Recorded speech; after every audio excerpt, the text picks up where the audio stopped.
Welcome to another episode of Pages from Rock Bottom.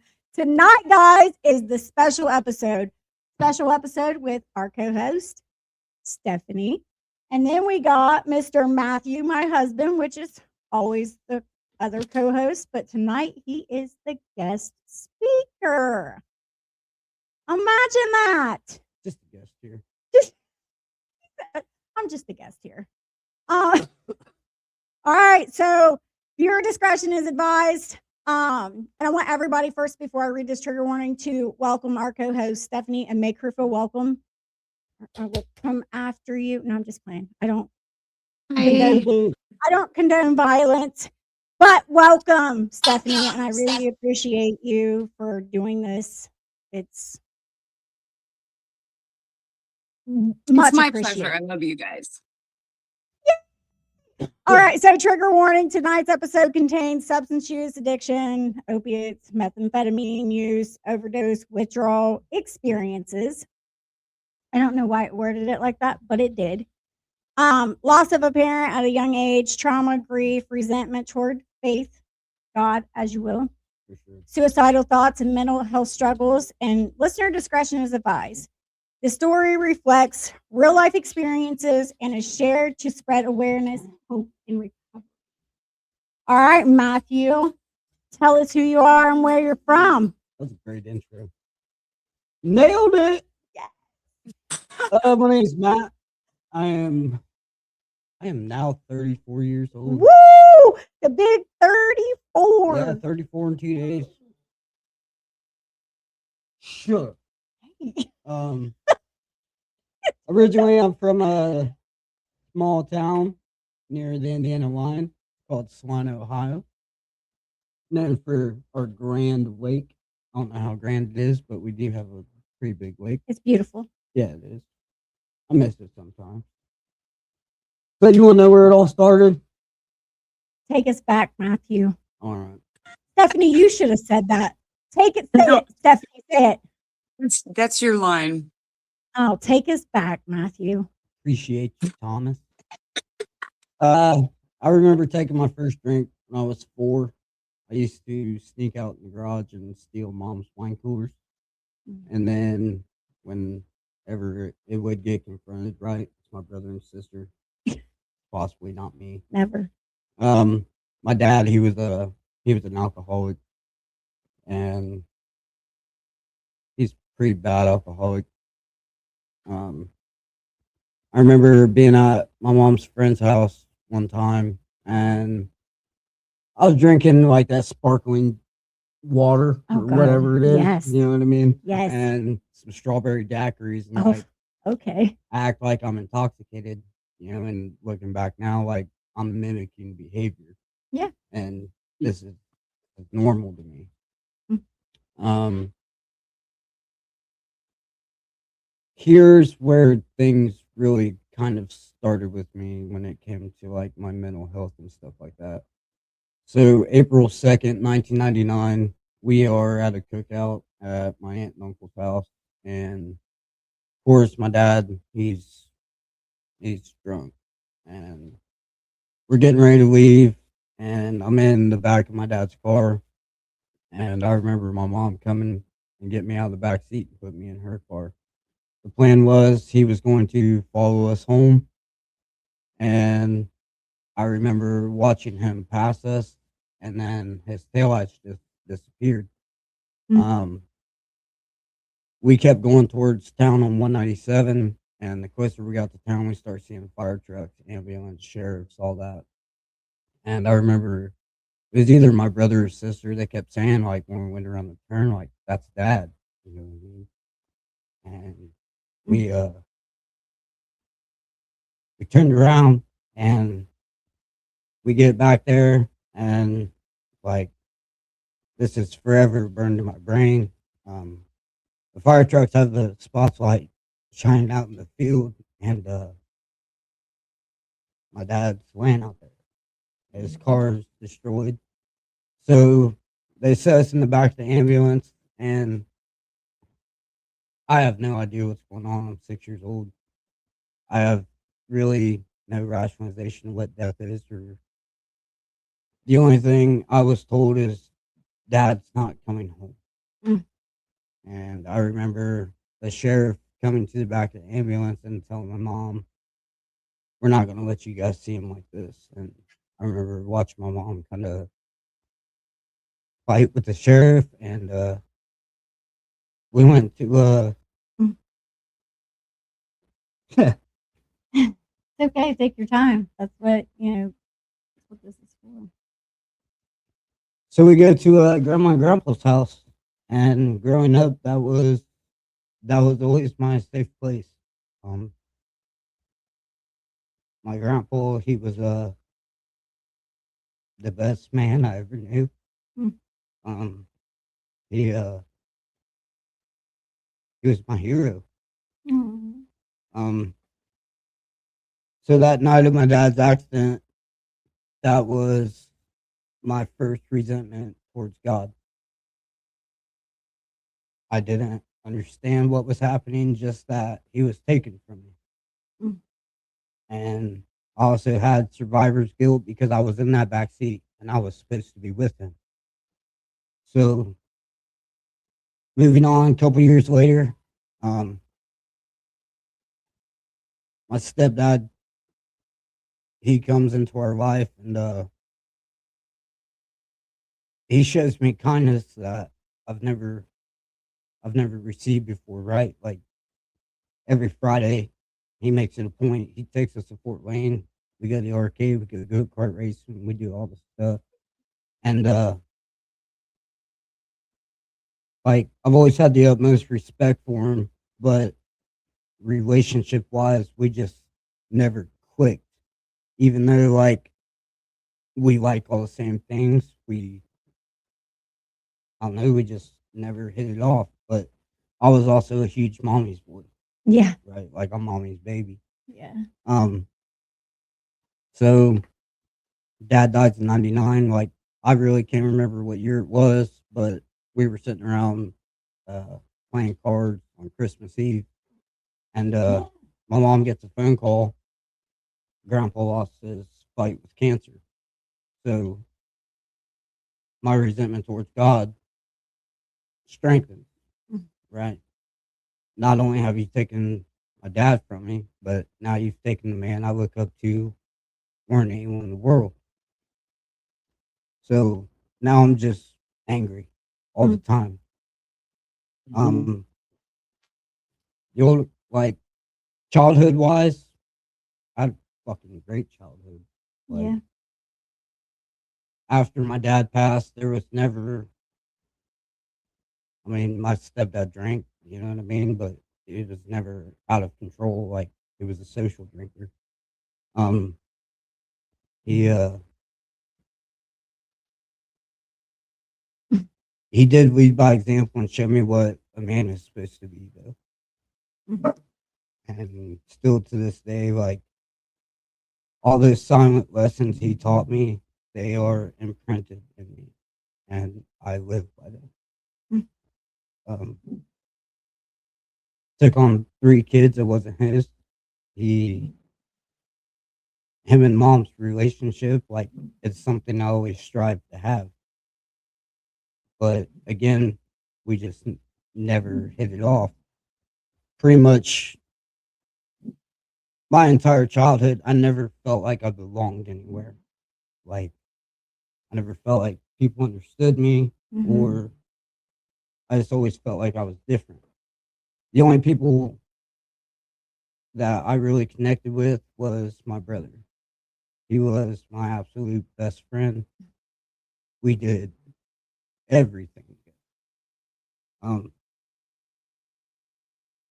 so we start getting older, and my brother gets his first serious relationship, and like he's not home as much, right?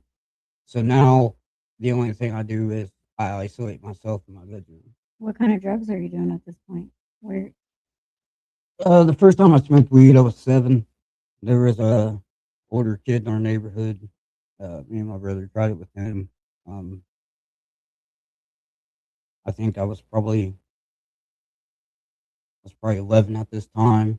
So I'm like I'm experimenting with Vicodin, like different kind of pills and stuff like that. But football is my main priority, and it sounds stupid, but like back then, that was my purpose, right? Right. Right. Like academically, I never struggled in school. Um, School came easy to me, and my motivation behind that was football. Like football was going. I was going to get a scholarship. I was dead set on it. This is going to be my way out of this town. Um, so 15, this is when shit really starts for me. 15, I get told I can't play football anymore. Um, Why? Shoulder injury. Have you ever heard of stinger? No. So pretty much what it is like you have like a cross ridge of nerve right here, Mhm. and if you get hit really hard there, your arm will tingle. And they told me if I kept playing, like I'm probably going to lose permanent feeling in my arm, and it may affect mobility and stuff like that. So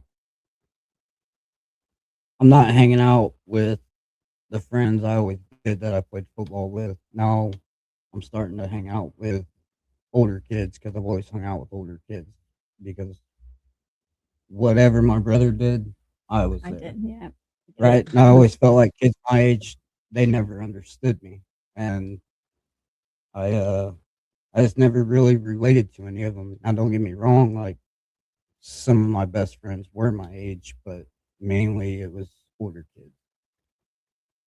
15, that was the first time I got introduced to Oxycontin. Um, like I said before this, it was just Vicodin and Percocet.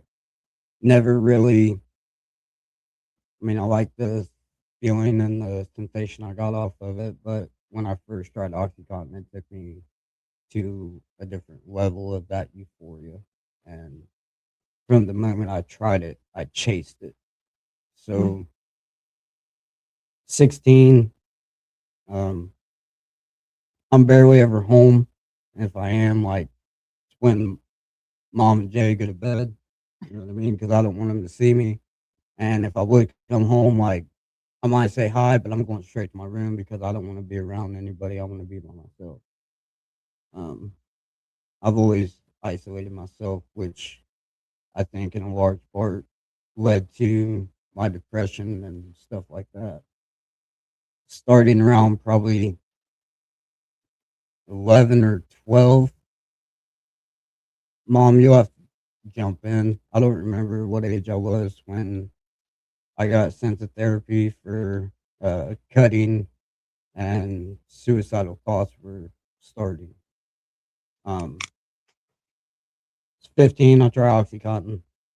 16, it's all going downhill. I'm getting deeper and deeper. By 17, uh, one of the friends I had, well, I don't really call them friends anymore. They're acquaintances, right? Um, Using friends, using yeah, friends. he said, Oxy, the price of it, it was getting ridiculous, like dollar a milligram. There's people paying 120 for 80s. Like, Yeah. I'm not doing this. He was like, you're wasting your time. Like, why don't you just try Boy? I was like, what the fuck is Boy? You know what I mean? He's like, it's an Oxy times 10. Say no more. You know what I mean? Bust that shit out. Hello. So, 17, that was my first time doing heroin. Um, I thought Oxy was great. Like, when I found heroin, that was it for me. And it was a very fast de escalation in my life. Um, so, there was one day I was with my buddy, and I took 34 blue footballs, Oh. which is Xanax, 3 perk 30s, and I did like 2 caps of heroin. Oh. And He was zooming. yeah, this was my first much overdose. I remember waking up, and I don't remember if it was like a day or 2 days went by, but my brother was sitting at the end of my bed in my computer chair, and he was like, Matt, we got to get you help. Man, where the fuck is Brad? You know what I mean? Like, what the Where fuck? did you come from? What is happening? Yeah, And been there. Shit. you know, so I remember going out and like my mom and stepdad, they have their friend over there because she struggled with addiction before, and my parents, especially my mom, like she has absolutely no idea what addiction looks like or anything dealing with drugs, right? Really near to my stepdad. Like they've heard the normal stereotypical shit, but now it's real for them. Yeah. You know what I mean? So it's fear, it's panic. Um, so they're like, we're gonna get you help. So I get in my first detox when I'm 17, and it really wasn't a detox; it was a fucking psych ward. And I was there for it was 3 days because I had to say I was suicidal. Which I mean, I kind of was, but Kinda. yeah. Kinda. So they put me on a 72-hour holder, and I remember calling my mom like that second day. I'm like, listen, either you're coming to get me tomorrow or I'm fucking leaving. So of course they come get me. Um, this was my first time being on psych meds. They had me on like Seroquel and shit like that. I go home. Seroquel is a whole nother monster in itself to me. Like I would sleep Mhm. 14, 15 hours. Yeah. I Yeah. couldn't fucking function no matter what I did. Um, I graduated high school early. Baby let me do alternative school so that way I could get my diploma. Um, I never went to my graduation. I chose I'm gonna go get high. You know what I mean? I remember driving by my graduation, but I never went there and got my diploma. Internally, I think I never felt like I really deserved it. You know what I mean? Because I cheated. Mm. They told me I was gonna be doing this alternative school for like 2 weeks. I'm done in 2 hours. Like I said, school comes easy to me. When it comes to knowledge, memorizing shit, like it's simple to me. Um, and looking back now, like I had guilt for that for a long time because I robbed that from my mom. You know what I mean? Like every parent wants to see their kid get their diploma, and it's not only about the work that you put in; it's the work that they put into you. You know, and Yeah. I robbed. Yeah. So the day it was either like the day I turned 18 or the day before. Uh, of course, after I detoxed, I was only clean for like maybe 2 or 3 days. Uh, getting ready to turn 18. Mom hits me with that tough love. I can't do this anymore. I can't handle you. So I move in with a family friend. His name's Justin. He's an amazing dude, man. He used to take so much time out of his weekends to like just hang out with me. You know what I mean? Like this dude's like fucking 10 years older than me, but he was like one of my big brothers. You know, um, like I said, by this time, 18, I'm full blown fucking drug addict. Uh, and I take absolute advantage of him in every way. I don't help pay bills. I don't help do shit. I can't hold a job. All I do is I sit in my back bedroom and I get fucked up all day. And this goes on for, I don't know, maybe another year or so. I don't even know how long it was. A lot of this timeline's fuzzy to me. Um, so I remember one time I moved in with my brother, same thing. Another time I moved in with my sister, same thing. I can't I can't ever hold a job. I can't keep my shit together. Um, so eventually I get this apartment with this girl, and and I hate to say this now, but like, all right, I'll take it back a little bit so there's context to it, right? I got maybe my first real relationship when I was like 15. Um, back then, this girl was the absolute love of my life. Um, by 18, like I'm strung out, she leaves. Oh, shit. So now, not only do I have a resentment towards God, but I have a resentment towards women. Right? Mm. I see women as something I can use for what I want and what I need. So this girl I got the apartment with, that's exactly what I did with her. She paid for my dope and she paid for the rent. Mm. So maybe she's there, maybe I don't know, 2, 3 months. She moves out. I have a buddy move in. He gets strung out. So of course we can't afford this place. Um, I remember going to Mercelina Park and right, I still have these suicidal ideations all the time. So I'm like, I'm gonna hang myself. Um, I don't remember if I called my mom or what the fuck happened, but somehow she got involved, and her and my stepdad are like, "We're gonna get you help because that's what you need." Mm. Like, I don't want help. I don't even know what help is, but they're gonna get it for me. They get a hold of American Addictions, and I take my first trip out to California to go to rehab. My first time out there, I'm listening to these guys talk, and I'm hearing all these stories, right? And I'm like, well, shit, I'm not even that bad. You know what I mean? Yet. And like, there was a couple guys out there, man. They fucking poured into me, like trying to get me to open my eyes and get this shit so I can save myself years of misery. But I'm 18 and you can't fucking tell me nothing, Mm. right? I know what's best for me and I know what Same. I'm doing. Um, I come back home and How long did you do? oh, I think I did a whopping 34 days. You know what I Okay. mean? I'm on that pink cloud when I'm flying home. Yeah. You know, I got a little weight to me now. I worked out when I was out there. I'm feeling good. Oh, this is important too. So, the night before I left to go to California, this was the first time I tried meth. Mm-mm.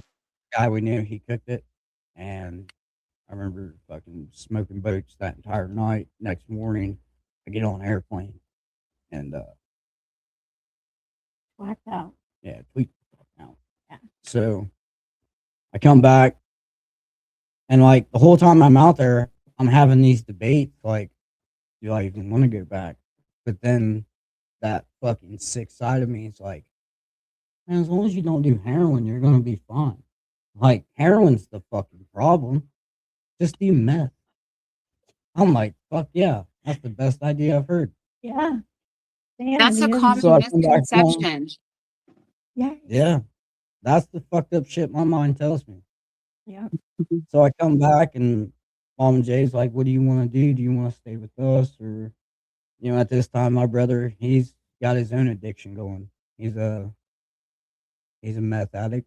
I'm like, I'm gonna move in with my brother. You know what I mean? So there was maybe like 2 or 3 weeks after I came home, I was actually doing good. Like, well, I wasn't in recovery, but I was clean. You know what I mean? Yeah. Um, I was sober. I wouldn't smoke weed. I wouldn't do anything. And then finally, I started smoking weed, and that flipped the switch for me. I was like, Mhm. that old thought, like, as long as you don't do heroin, Yeah. right? And of course, there's another girl. There's always a girl for Matt. You know what I mean? So we start getting high, and my stepdad got me a job where he worked at. He was a supervisor there, and I mean, shit's going good, right? Like this is the most consistent I've ever been. I'm showing up to work. I'm doing good, and then I got introduced to my baby mom, and she sold heroin. You know what I mean? So what I thought I really liked about her was the only thing we had in common was using. Um, Mm.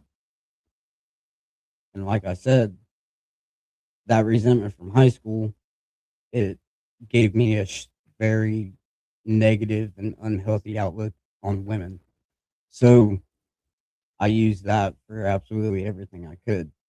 So now, not only am I a heroin addict, I'm a meth addict, and now going back, like when I started smoking weed, where I'd always hang out with older kids. So they were the ones that first put me on selling weed. So when I was like 16, so that was when I learned the behavior of I don't have to pay for my habit when I can have other people pay it for me and I can do it for free. How it Mhm. starts. Yeah, Yeah. You do your profit. right. There was, well, yeah, I'm not gonna say that, but We Okay. don't take into consideration the cost of us. yeah. Yeah. So me and her, we're we're selling dope, we're doing dope. Um, I don't even know how long we were together, and turns out she's this was 2000 2014, and we found out she's pregnant. I'm like, what the fuck? You know what I mean? Like, I can't keep a job, I can't take care of myself, but I'm gonna be a dad. You know what I mean? So January 16th, 2015, my daughter is born. Um, she was a C-section. I was high as fuck when she was delivered. That's something I still have guilt and shame over. I don't know if it's guilt and shame, but I do have regret.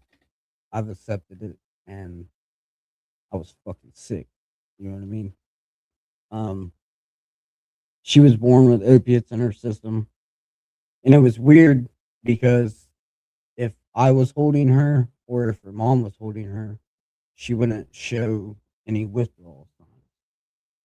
But when the nurses had her, like she would have the shakes and little things like that. So of course CPS gets involved, and I faked my very first drug test for them, so I get sole custody. Um, but my daughter has to go to Dayton Children's to the NICU to go through a methadone withdrawal. Mm. And she was there for 2 weeks or something like that. Honestly, maybe the 2 weeks she was there, I was maybe in that NICU for 8 hours. The other time I was in a hotel, I was getting high. She gets released. We go home. We start doing this CPS shit. Uh, my baby mom's faking her drug test, and finally one day it catches up, right? Because everything we do in the dark comes to light. Yes, Um, it does. one of her fake tests, it comes back positive for opiates. Next thing I know, CPS is knocking on the door with like 2 or 3 cops, and I'm like, shh, you know what I mean? Aubrey's crying. I'm like, I'm trying to fucking rock her and get her to be quiet, hoping that they'll We're just, not home. yeah, nobody's here. So, of course, like, baby mom runs out the back. I ended up letting him in. I got fake piss on me because she told me when she came home from CPS that shit was probably gonna hit the fan. So our caseworker at the time, she makes me go in the bathroom with this cop, and I'm like, I got this bottle of piss, and I'm trying to fake it. Of course, you know, what I mean, he sees me, and that was my first arrest for obstructing official business, Mm. which I don't know how I didn't get like child endangerment or anything like that. And Is this your first arrest? yeah, Okay. first time I ever been in trouble. First time. Yeah, I was too smart. First You know what I timer. mean? At Too least smart. that's what I told myself. I'm too fucking smart to get caught. Mm. Like, yeah, these are the illusions my ego tells me. Wish my ego told me that when I didn't have 16 charges. 16. Man, I've seen Oh your, yeah, I had I've seen 16 misdemeanors. yeah, I've seen your That was record. just the one. You just seen the one. That was one time. That was just the one No, time. that fucking Bible you got. No, that- I'm talking. Let's not deter racked her. That 16 charges was one time. I racked up over 9 months. That's not prior, felonies and another felony expungement. We're not going. Well, this is not my story, Matthew. This is yours. Yeah. I shouldn't have even said it. Yeah. But dang. Damn. We're all criminals. We got it. Oh yeah. Yeah. Yeah. So I was a terrible one. Let's just say that. my daughter goes into foster care for like a couple days, and right, I still have custody, so I have the choice of what happens to her. I have the choice to either give her to my baby mom's sister, or my aunt stepped up and she's like, I will take her. My aunt, she's a good Christian woman. Like, her kids were raised good, they turned out good. I knew she would be loved and well taken care of, so that's what I did. I gave custody to my aunt. And we were going to have supervised visitation and stuff like that. So when it comes to like CPS and stuff, like, I never lied about drug tests. I never gave in. I never tried to fake them. I would Anymore? just no. I'd just be like, "Oh, listen, I'm gonna fail for meth and heroin." Same. But the judge gives us opportunity after opportunity. I'm like, okay, I gotta try for this little girl. So I take my second trip out to California to go to rehab. This time, I don't think I ever did more than like 40 days, right? Because I Mhm. get that pink cloud and I'm like, I got this shit. So, second time out there, me and my baby mom, because she left like, I don't know, 4 or 5 days after I did, or maybe before. But we're talking on the phone one night and she was like, I want us to have the same clean date. And I was like, yes, like that makes total fucking sense. We'll use one time and then we'll Mm. stop. So that one time turned into like a fucking giant snowball. It's a great idea. So we go Mhm. through a cycle again. Yeah. I take another trip out to California. This 3 trips? Yes, Okay, we're on trip number 3. trip number 3. Come back.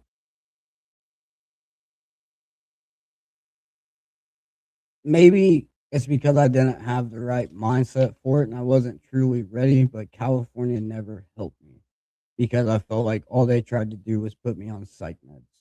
Right? My mental health was never addressed, and I was never willing to face the root causes of what really drove me to do what I do. Right? I'm not Mm. facing my resentment. I don't want to face my behaviors. Ooh. Right? So I come back, boom, same shit. So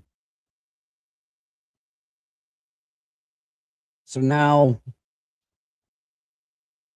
I've always struggled with codependency and validation, Ooh, that's a right? big one. Like, Big ones. I have to have somebody else to tell me how great I am, and if you don't, I will go find somebody else who will, because I don't believe in myself or care enough about myself to think I'm good, so I need somebody else to tell me for me. So I end up fucking around on her. I got my own apartment at this time because we can't live together. And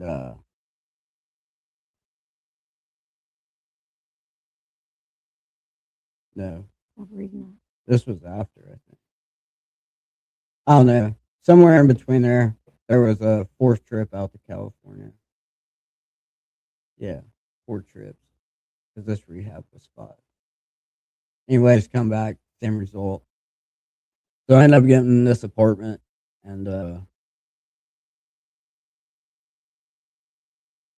don't remember what. I had some girl there or something. And she come in and she tried to take all my diaper. Yeah, she was gonna leave me sick. So I go to her house and like I kick in the door. Of course one neighbors call the cops, and I don't have no marks on me, but um I tell the cops I don't want to press charges, blah blah blah. So we continue just like this absolute fucking toxic relationship. Like, in no way, shape, or form are we healthy for each other. We enable the fuck out of each other. And we have absolutely no idea what a healthy relationship is or what it looks like. So I'm finally working this job at fucking Basic Grain, right? I've worked there like 5 times. Like, they will always hire you. So I'm a puffer operator. I work Puffer. Yeah, That's a great job title. it was fucking awesome. Yeah. All I had to do was walk around, blow some shit off. I Yeah, get high. I'm a puffer. Yeah, I get high all day. Don't even really have no responsibilities. So we're getting ready to go to work. Me and my buddy and my baby mom comes in, and she's like, "There's cops all over the neighborhood." Um, she's like, "We know they've been watching us. They've been trying to get us forever, but I'm too smart. Like, you can't ever catch me. I'll never carry more than I can eat or toss. You know what I mean?" But that night, like, something was different.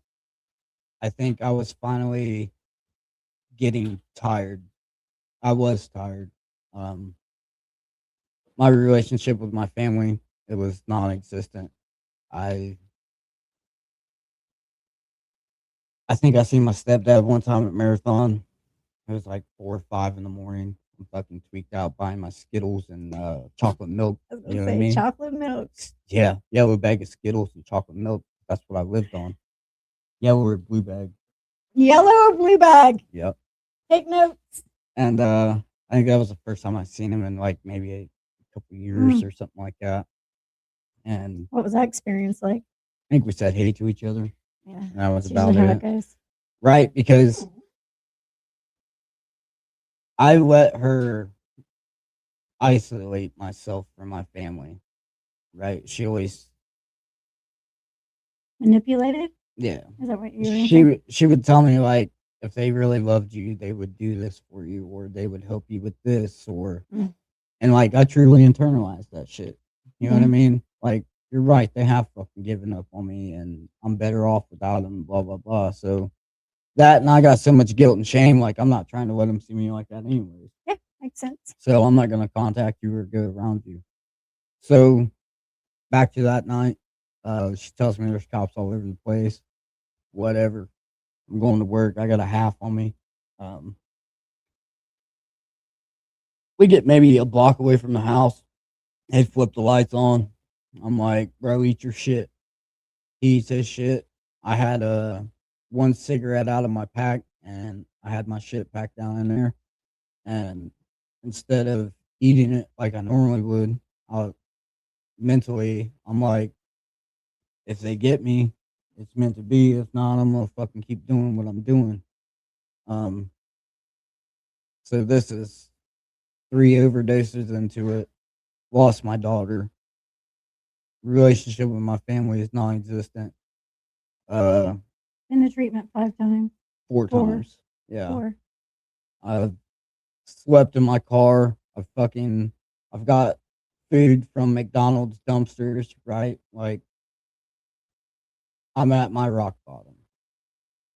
And they pull me over. They bring the dog. Dog hits. And I got my possession charged. So I go to jail, and god damn, I was fucking sick. Like, I'll never forget. I was fucking sick.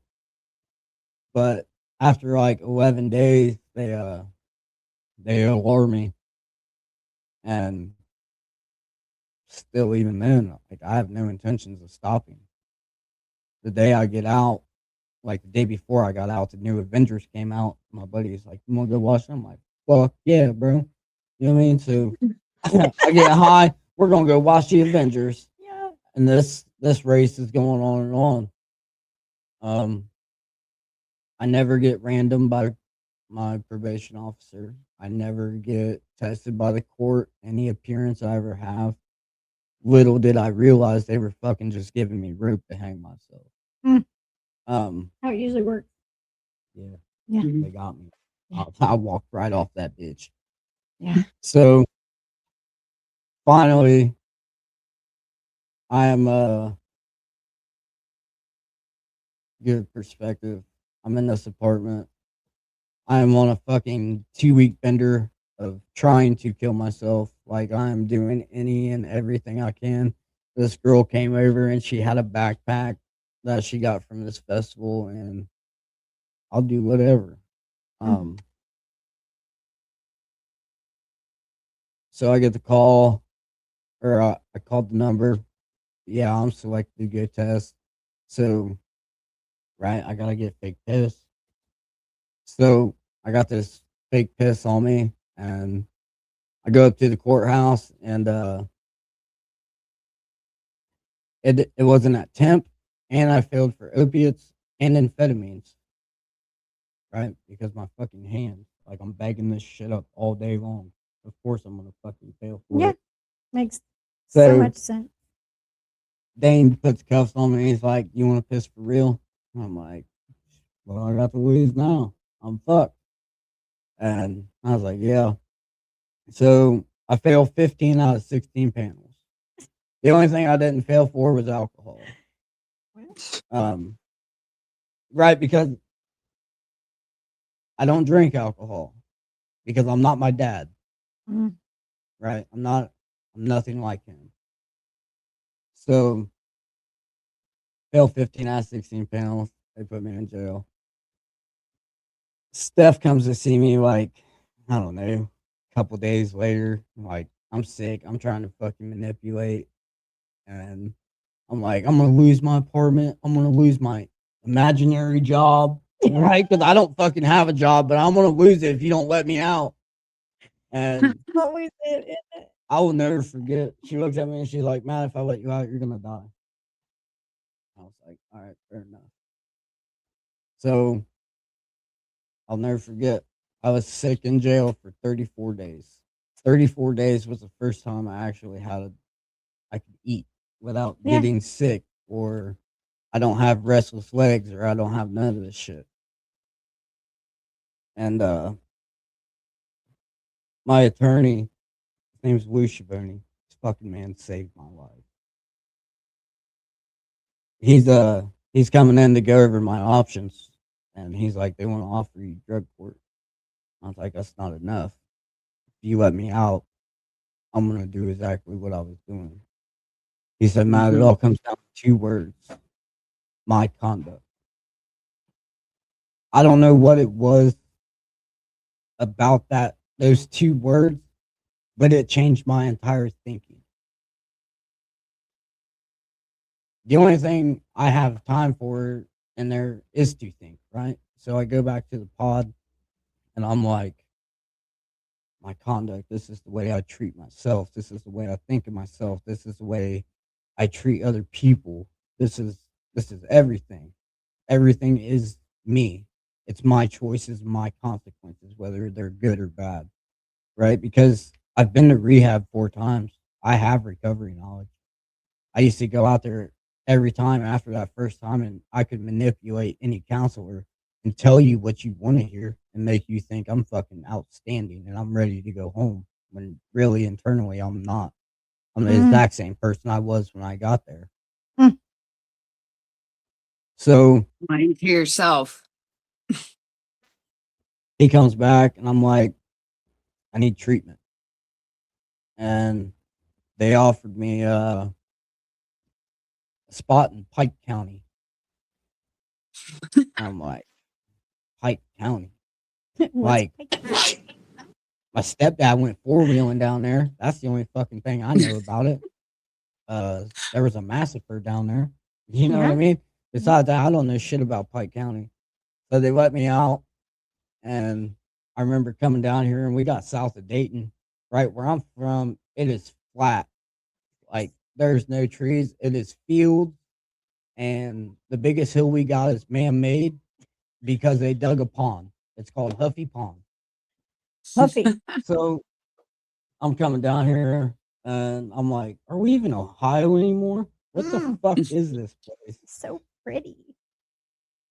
mentally, spiritually, physically, I'm broken. I Mm. can't look at anyone in the eyes when I talk to them. I can't look at myself in the mirror. I can't tell you the last time I looked at myself in the mirror because I fucking hated who I was and everything I am. Mm. So I walk into the doors at Ed's place. I'm maybe there an hour.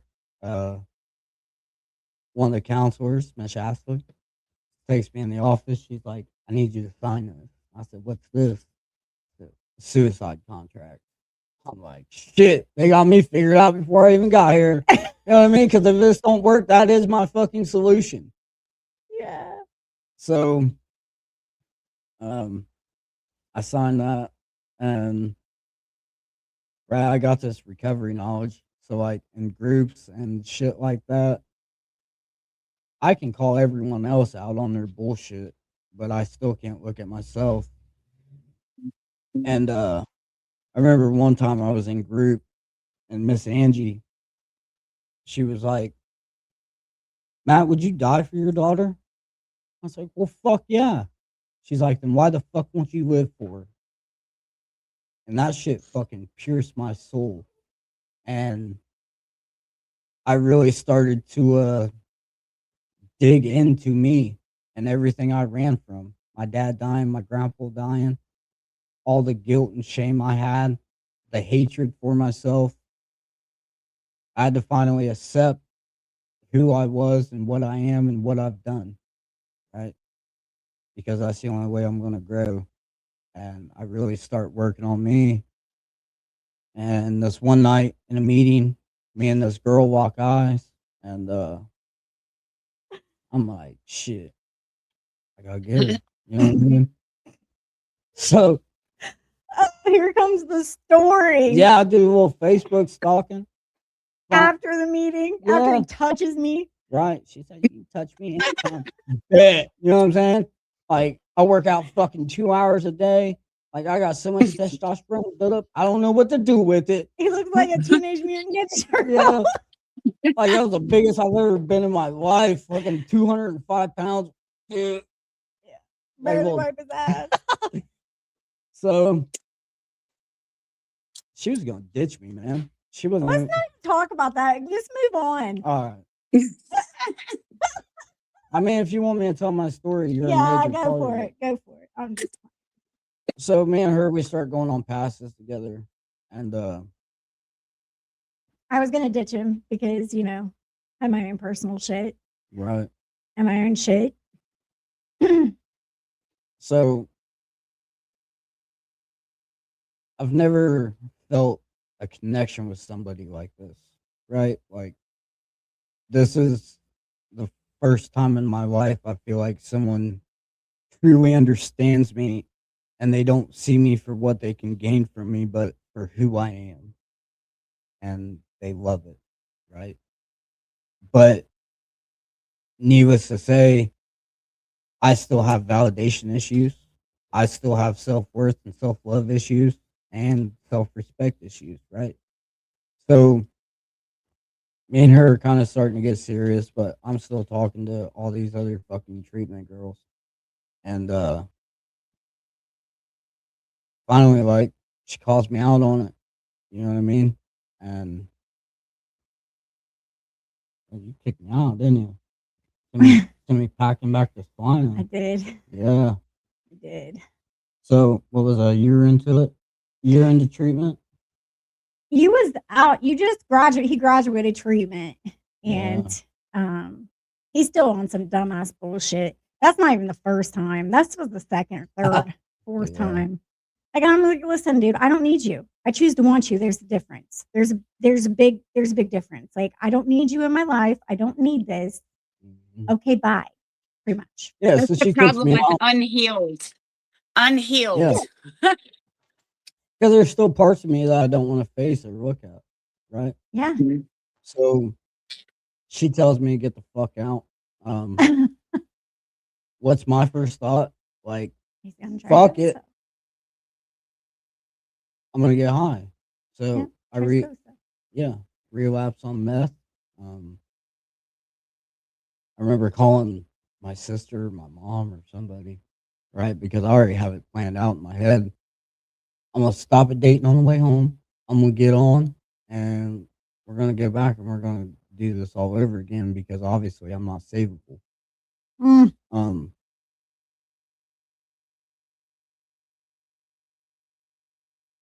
somehow you decided to let me come back. Well, what had happened was I already knew he was out getting high. We was at the trailer park, like this trailer park. I know everybody at this trailer park. He's already gotten high.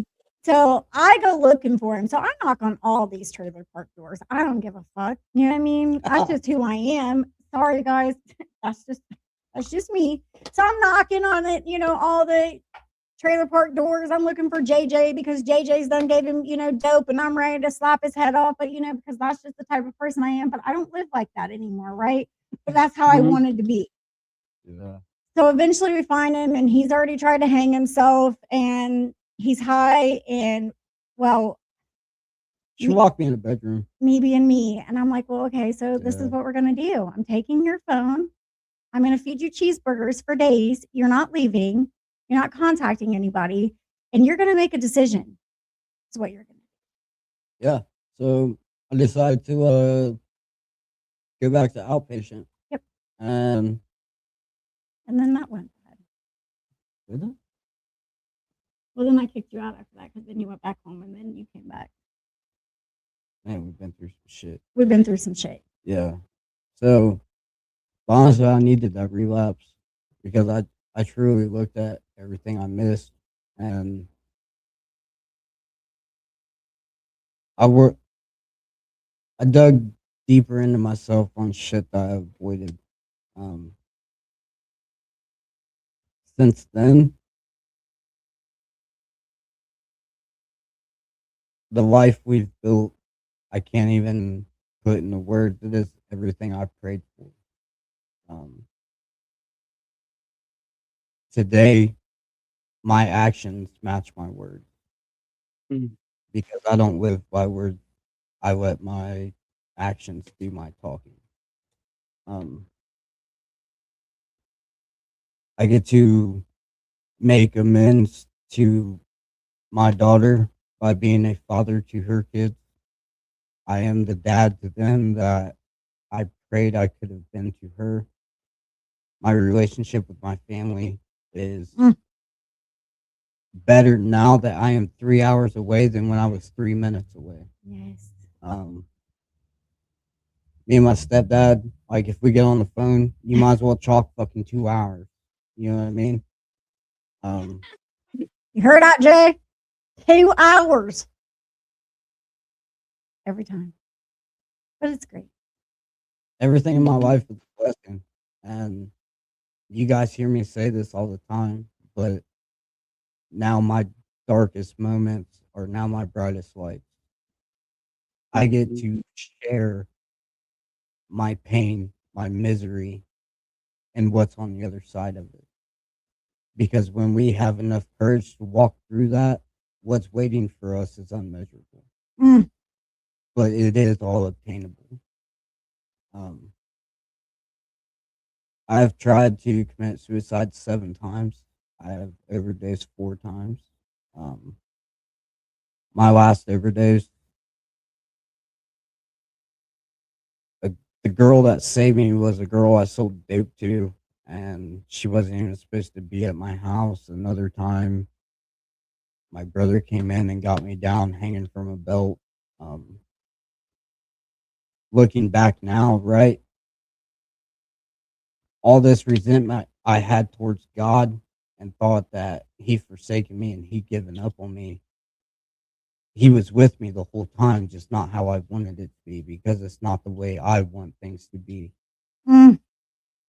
But it is now because I have that fucking choice.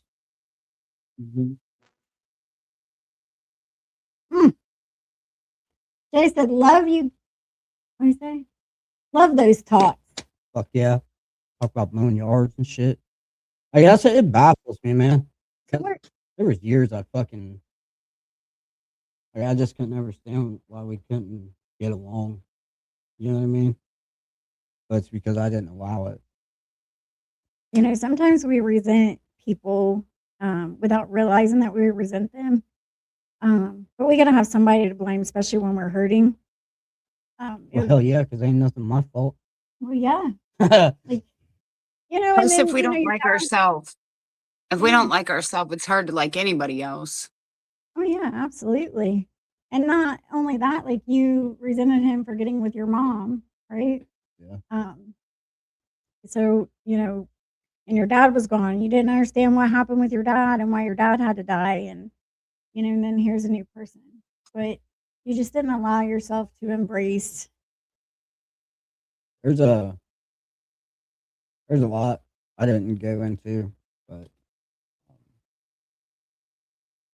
The story of Matthew Overley. the main part is who I am today. Mm. Right? This is the important shit.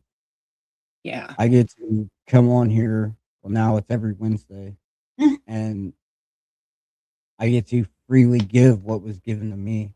I get inspiration from hearing people who are just like me, right? Because once upon a time, I'm fucking special, unique, and different. Nobody understands my problems. Nobody goes through the same shit I do, nor does it affect anyone the way it affects me. Yeah. But these are all lies my fucking mind tells me. Mm. And, you know, it's fucked up. And this is why me and you, like, you are such crucial parts of my story, because that one conversation in the garage, we were talking about addiction, and you're like, I have to learn to coexist with it because it's always going to be part of me. Yes. You know, and when I finally started to think about it and dig into it, like I understood it.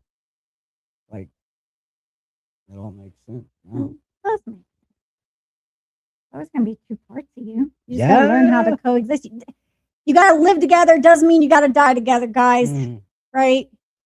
We can feed our addiction with healthy coping skills, not unhealthy. And we coping see skills. it. We see when it's talking to us now. Most of the time. She's there. Listen, we have. I'm telling y'all, we have conversations on a daily basis because I have to. You know what I mean? But I have to dangle that key right in front of her. Like, just remember, I got you. You don't got me. Yeah. There's a difference. So we can have this conversation, but I don't have to listen to you anymore. You know what I mean? I don't, and I won't, but I'll still talk to you because you're a part of me. That side of me is never going to die, guys, ever. Yeah. But I still have to treat it just like I would treat anything else. And I do that on a daily basis. Do I fall short, guys? Absolutely, because I still deal with anger issues. Me too. I'm still bipolar as fuck. Yeah, bipolar. There you go. Probably bipolar. He calls me Clarice whenever, you know, the other side of me starts coming out. He's like, hello, Clarice. I'm Eddie. Fuck Yeah. you, Eddie. Yeah. Right. But, you know, we have a great life. So, question time. Stephanie, do you have any questions for Matthew? No, this is good. No. I'm just playing. Come on, co-host. What was the moment like when you realized that you couldn't stop, even though you wanted to? Oh.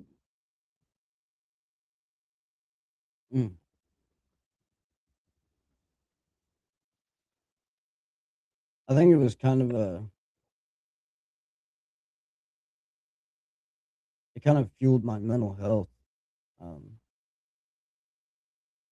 My suicidal thoughts and ideation spiked up, right? Because the only way my dad ever fixed it was dying. Mhm. So that was my answer too. You know, and then I watched my brother get into it, and when my brother went to rehab and he came back, like I wouldn't go around him, I wouldn't talk to him because I didn't want to drag him back into what I was and what I was doing. I wanted better for him. You know, and that was kind of the moment too, like because I always heard him talk about like biopsychosocial, right? Biologically, this is generational. Yeah. And it's a fucking helpless feeling, right? like, I don't know how to beat this. I don't even know how to fix me No, or if I'm fixable. no. That's deep. I don't think any of us think that we're fixable. I always thought, like, man, I ain't worth it. Like, I'm just trash. You know what I mean? Been used and abused my entire life. And, like, there's no part of me that wants to stop. Just keep going because you know it's going to make you feel better. Yeah. No, you know? You mentioned the football thing, and do you ever think like what a monumental turn in your life that was? Like if it would have went the other way, yeah, do you think about that?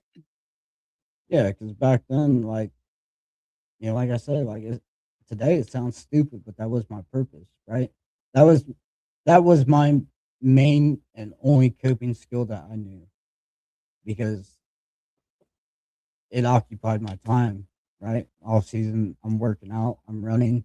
Like Jay, he would always fucking take, dude, this motherfucker would work all day and then he would come home and like go run the bleachers and shit with us, right? Or Yeah. like he's gonna go out and throw the football with us and shit. Like that was my way out.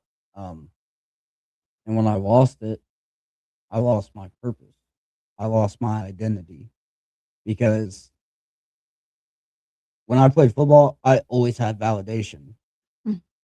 because not to be arrogant, but I was good. You know what I mean? I was a captain. I was a leader. Um, when I lost that, I lost who I was. Mm. So, one thing I really love that you always talk about is being vulnerable. Um, Mm. I remember when I was in treatment, they made us watch lots of weird videos. One of them was Brene Brown, and she's like, "There's courage and Mm. vulnerability," and I was like, "What?" you know. But when I got home, I started to learn how true that is, especially in Yeah, a relationship and recovery. So, could you maybe elaborate on why it's important to be vulnerable and communicate? because I can't heal if I'm not vulnerable with myself, and especially when it comes to a relationship or marriage. Like one of the main things we always struggle with early on is I would not let her in. Right? I would tell her bits and pieces, but I wouldn't tell her what's really going on with me. But at that time, I had no idea what a healthy relationship was, or no idea what the fuck it even looked like. Um, Started researching it. Right? I had to be vulnerable in treatment to heal, to grow, and you have to do that with another person too. It wasn't until I fully started to accept my shitty choices and be willing to fucking change everything. And not only that, but take her feelings into consideration, Mm. right? I have to make myself vulnerable to accept how I make her feel because it's not just about me anymore, Yeah, which is very hard for me. I know. I'm I a was there. fucking selfish. He was. You know, but you know, I think it works all ways when it comes to vulnerability. Realistically, we build up so many walls. Yeah. Um, It gets to a point where but you get it's what comfortable. what does somebody want from you, Yes. right? And how are they going to use this against me? Yeah. Oh, That fuck was yeah. always me. So that's why vulnerability was really hard for me at first. You know, and he would always say, "Embrace it, embrace it, embrace it, Yeah, embrace it." I would tell her that shit, but I'm not. You know what I Yeah, mean? like Fucking practice what you preach, buddy. Like, you know what I mean. But we've I had to really learn how to be vulnerable with him because when we first got together, I wouldn't sleep with my head uncovered. Um, he couldn't, reach from, behind because I was in a really, really bad abusive right. relationship after abusive relationship after abusive relationship and shot in the leg, Like like if it's it- all. if I was nice to her or showed her kindness, she'd be like, What "What the the fuck is fuck wrong with did you you? do?" You know what I mean? Yeah. Like, yeah. But vulnerability is very, very important. Once I allowed myself to be vulnerable enough to allow him to show me that bit of kindness that I wasn't used to. Or not just the kindness, the touch. I wasn't used to passion or, anything like that. So vulnerability is, I think, what really saved our relationship, to be honest with you, when we both started learning about it. Honestly, one of the biggest things I've learned is, to me, vulnerability kind of goes hand in hand with acceptance. Yes. Right? Because they don't work hand in hand. No. They don't work hand in hand. They might go together, but they don't work hand in hand. Mm-hmm. If I'm vulnerable, I gotta face what consequences are coming. I have to allow people to come through my walls, right? It kind of goes with that saying, we got to get uncomfortable to become comfortable. Yeah. It helped me grow, not gonna lie. And it changed my mindset and a lot of different things that not everybody wanted to hurt me. And, growing up, like, emotions and how we were feeling, like, it's not shit we talked about. Like, not only did I get it from my dad, but like my mom also. She would never show us weakness. Right? She would. I don't think I've ever seen my mom cry. Right? She would never. She's not. I've seen my mom pissed, but I don't think I've ever seen her sad. You know what I mean? Have a cry party. Happy tears. I love happy tears. And like something that burned in my brain from my childhood was like hearing my dad say, like, why the fuck are you crying? I'll give you something to cry about. Right? Yeah. Showing that vulnerability and that emotion, that's not acceptable. Right. You're a fucking man. And I've lived with that, right? So when it comes to asking for help or anything like that, no, I won't. But I will now. Like, I would never come in here and I wouldn't even talk about that fucking night, right? Let alone like start to have tears come out. Like, I won't show anybody that vulnerable side of me. But I will now, because it takes more courage to fucking be vulnerable than what it does just to stuff it and act like it doesn't exist. Yeah. Gotta feel it to heal it. That shit used to piss me. Yeah, and somebody will love you anyways, even with the way you're feeling or what you're seeing or just who you are, loving you for authentically who you are. Like, we had to wear a lot of masks when we were using. We don't have to do that today. Yeah, It's exhausting. Taking them all off. It is taking them off is exhausting. Like when you go into recovery, oh my God. Like I'm like, who the fuck am I? I don't even know if I like ice cream, because they asked me, this was one thing that fucked me up in treatment. They're like, Kim, what's your favorite ice cream? And I'm like, fuck, I don't know. They're like, you don't even know what your favorite flavor of ice cream is? No. Yeah, I don't even know me. No. You know what I mean? Like, no. What? That's something that really fucked me up in treatment, was the emotions, right? Like, I numbed them for so long, or I intensified them. Yeah. Yeah. Right? If I'm happy, I want to be happier. If I'm sad, I want to avoid this or use them whatever as fuel. it is. Do you ever do that? Well, yeah. Yeah, I did too. I used to run off emotion. Yeah, same. They say I over E. I was E over I. You know, fuck that intellect. Yeah, for sure. So I want to ask this question because I've stared at it for the past hour. You went from resenting God to thanking Him. What changed your spiritual perspective? So after Ed's place, I went to I went to ACM, which is a faith-based program, and I kind of faked it. You know what I mean? Like, I am forcing a relationship with God because this is what I'm missing, right? This is it. That's what I was missing. Um, to me, that program just wasn't for me because there is a difference between religion and spirituality. Mhm. And talks with a lot of different people. Brother Ray, like, he poured into me when it came to it. And I really started to look at all the times I thought God has forsaken me. He was protecting me. And right when I pray for something, it's not given to me, but I am given the opportunity for it. That's why, like, I've always been told not to pray for patience, right? Because God's going to give you an opportunity to fucking test that patience. I pray for it all the time. Mhm. All the time. Please give me patience. I don't slap somebody upside the head. So I think really when I separated religion from Mm. spirituality, that's when everything changed, my Makes whole sense. perspective. Makes sense.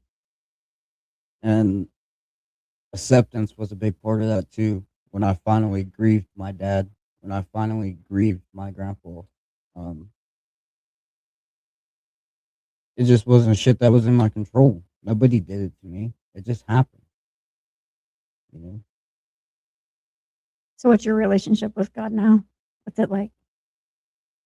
to some people it's probably fucked up. You know what I mean? But my God cusses at me. I cuss at him, and he talks to me just like I talk to anybody else. But Mhm.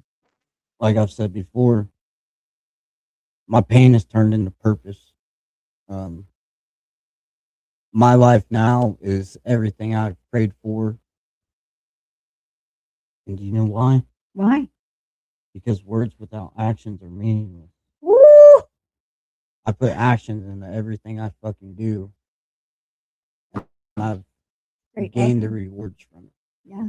Great lesson. Some kipology for that ass. Kimology. I got it. Kipology. I got it from Kim. He used to say, he used to tell me that all the time. Like, Kim, your words are meaningless unless you put action into them. Like, you can say them all day long. They're just meaningless until you put some freaking action behind them. He said, until you start, doing what you say you're going to do, it's going to be pointless. Yeah. Okay, Kit. Bet. And I did. And I did. That's the really shitty Smart part man. about being an addict is like we want to be better and we think Yeah. we're good people, but the action dictates otherwise, you know? It And does. and that's why it's really Mm. hard to watch somebody now. And that's why it's so important we do this, you know, Yeah. even when we don't want to. Yeah. But you did it. You got on here. You got some more questions? Yeah, I got a couple, I guess. Yeah. What has recovery done for the way you view yourself today in the world? Mm, dang, these are good. Go, girl. I'm about to ask you to co-host every once in a while. I'm like, Stephanie. Yeah. My past feels like a bad dream, Mm, right? Because who I am now, I can't fathom doing that or being that. Um, I went from not being able to hold a job to I'm a fucking boss. You know what I mean? Like, I am dependable. I am relied on. Like, it still fucking baffles me. Um, I get to be a dad. I'm a son. I do my damnedest to be a good husband. You know what I mean? Like, I finally got to a point to where like she don't have to question what I'm doing, who I'm talking to. Like, she knows I'm going to work and I'm coming home. That's what I do. And if I do go somewhere, we're probably going to fucking Walmart. You know what I mean? Like, I hate Walmart. yeah. I get to be a brother, an uncle. I'm somebody that everyone can depend on and they don't have to question anymore. I Mm, remember when I was at Ed's place, I was talking to my counselor, and I'm like, I don't even know how to begin to like make amends with my mom, right? And she told me consistency with any relationship and rebuilding any bridge. Consistency is key. So like once a once a day at least, I would send her a text, and then it would turn into phone calls. And this was one of the first time my mom ever became vulnerable with me. She was like, "What did I do wrong?" Mm, And that shit stabbed my heart because it was nothing you did. Like you're you're the most amazing woman I know. You know what I mean? Like you've always went above and beyond to make sure we were okay and had absolutely everything we ever needed. It was never anything you did. It was my choices. Why? Because everything comes back to my conduct. mm. Mhm. So how do you view yourself today? Not be arrogant, but I'm a pretty good fucking person. There you go. I mean, I'm proud. He says, I'm proud. And you You heard can it. go to bed knowing you didn't hurt somebody today, at least not on purpose, right? Yes. yeah, Yes. Or you can say sorry and allow yourself to be vulnerable enough to do that. yeah. Admit you're wrong. Yeah, we don't That's have to another. be right. We don't have to be right all the time, even though we probably are. Yeah. So, what is one thing you haven't done yet in sobriety that you really want to? Oh shit. She said one thing.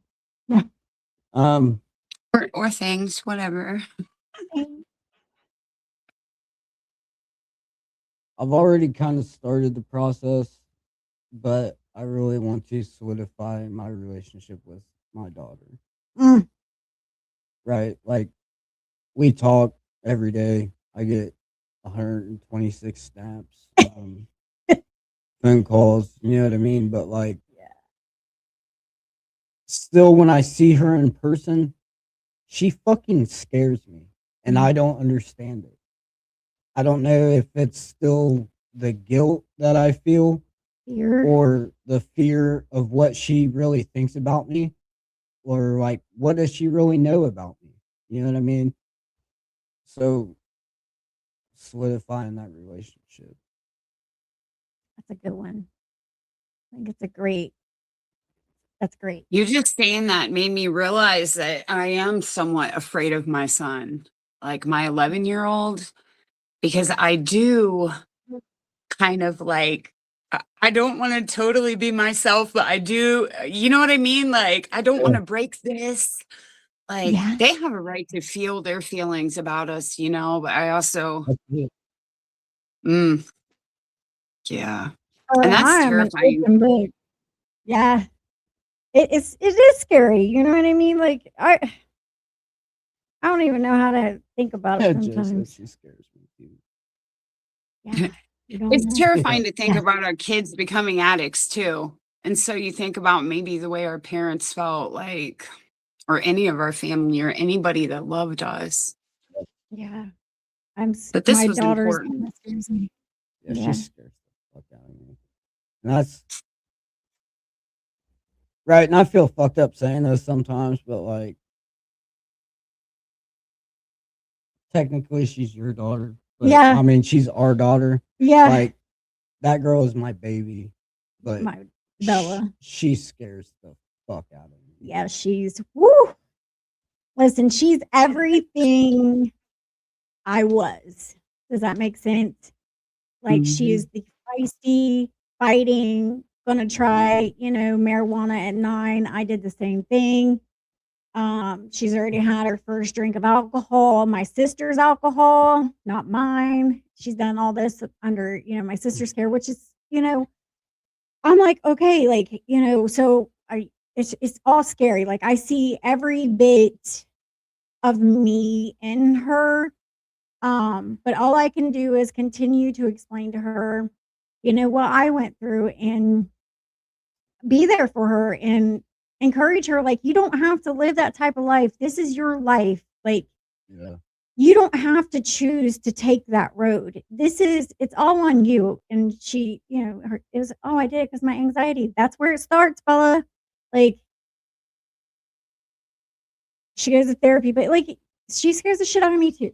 So yes, that's one of the things that scares the shit out of me. So like, I mean, but like at the same time, like that's another thing I kind of take the most pride in when it comes to the kids is every time they're here, I get to be that example like Jay was to me, how a man should treat a woman yep, or how a man should carry himself or what their responsibilities are. yeah, I get to be that example.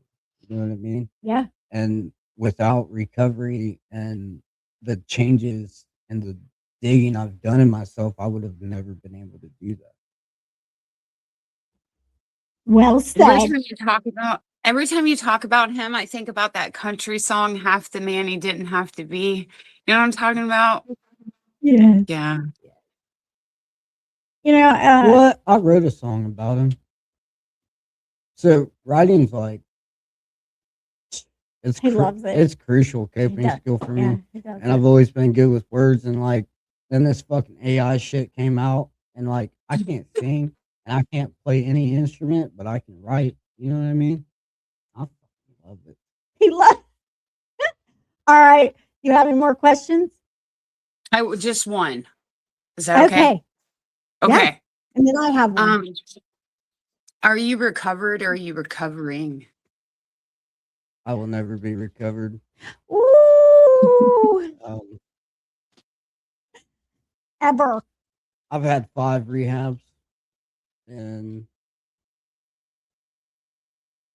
shit, even this last time I relapsed, I am one bad decision and one bad fuck it from being exactly where I was, except probably worse.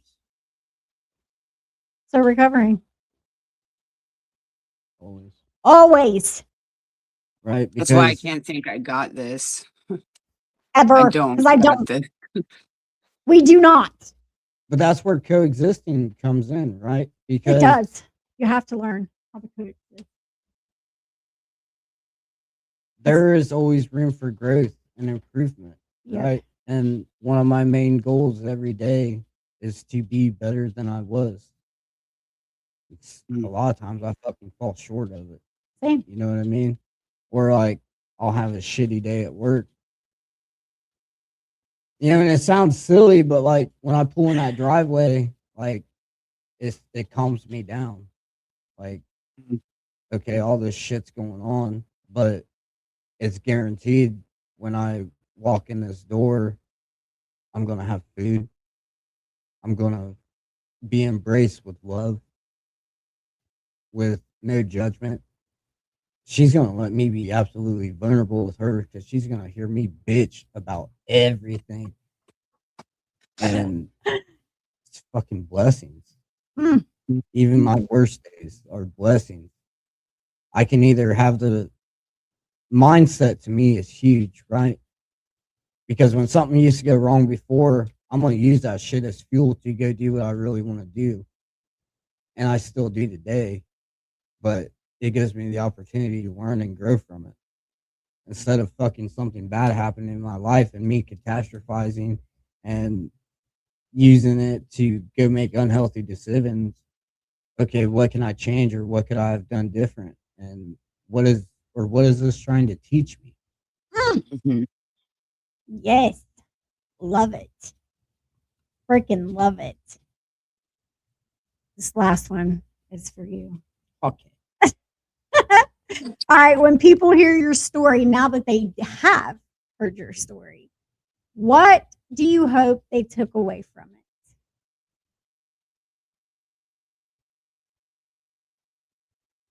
That your pain will become purpose.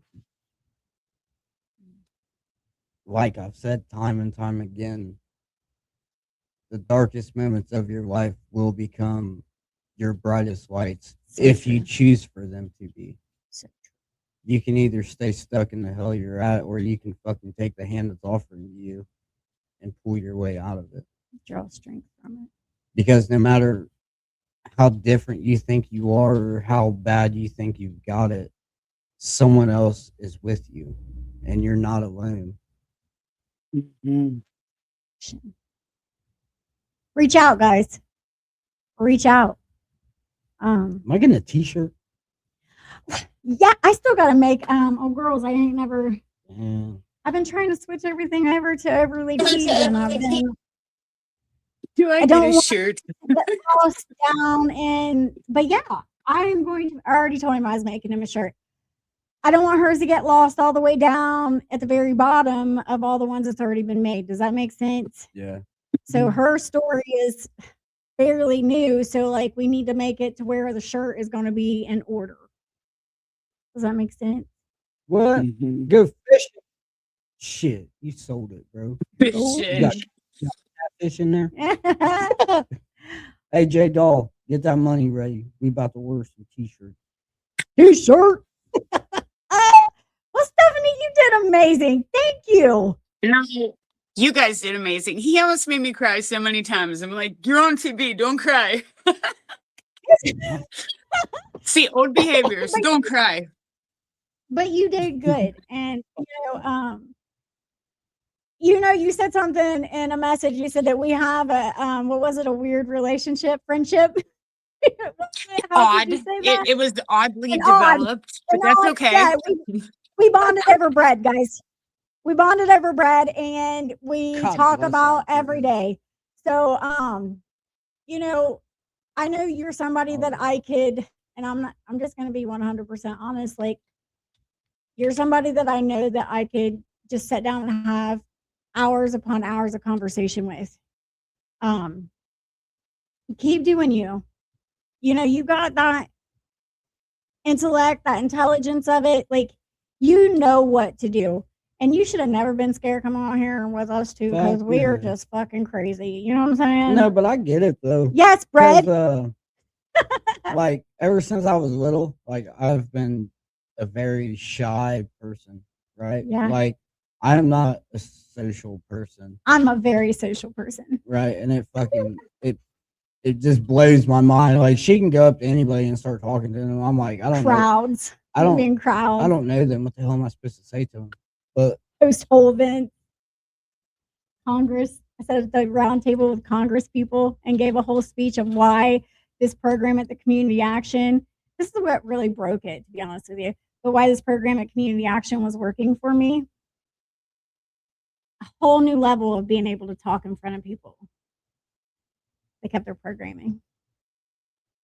Yeah. Just saying. Face your fears. That's it. There you go.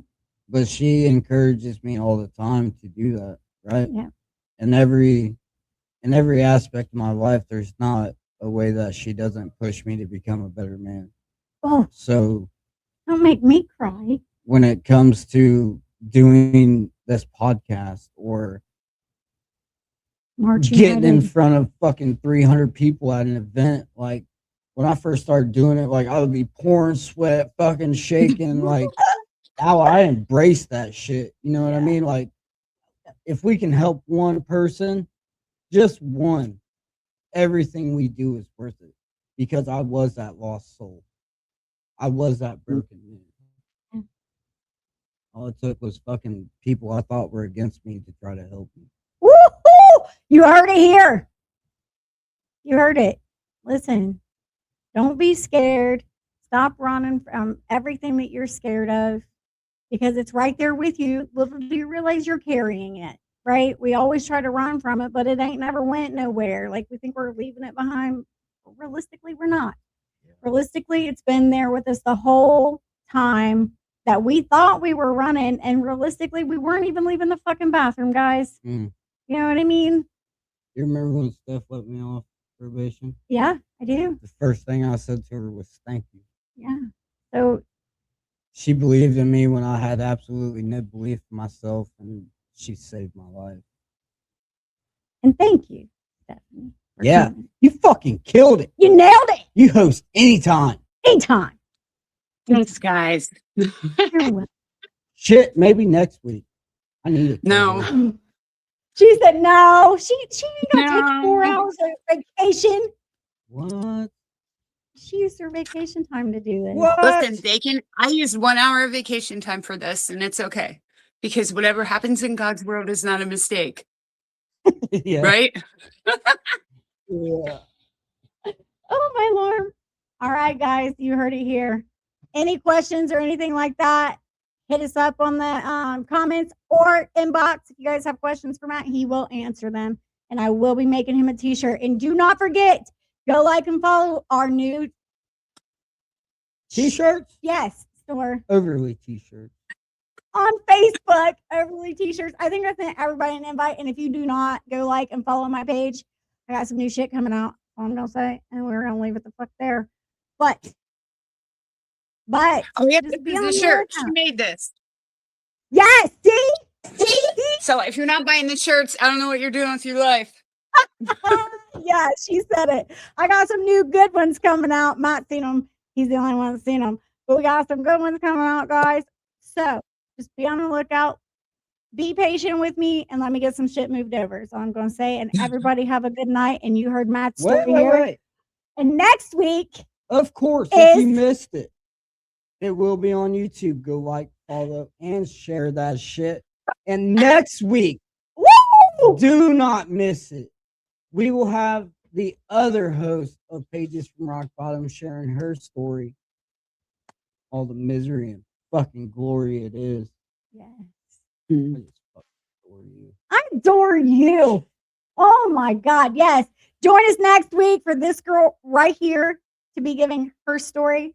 Watch for the video. I'm not sure what pictures I'm going to use, but if I look like I'm 60 pounds, guys, it's probably because I was. Okay. No judgment, right? For sure, Brady. No. Bread and fishing. Bread and fishing. Hell yeah. Bread and fishing. But join us next week.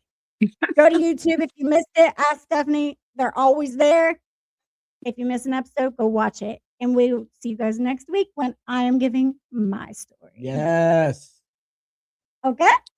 Okay. Okay, bye. Bye.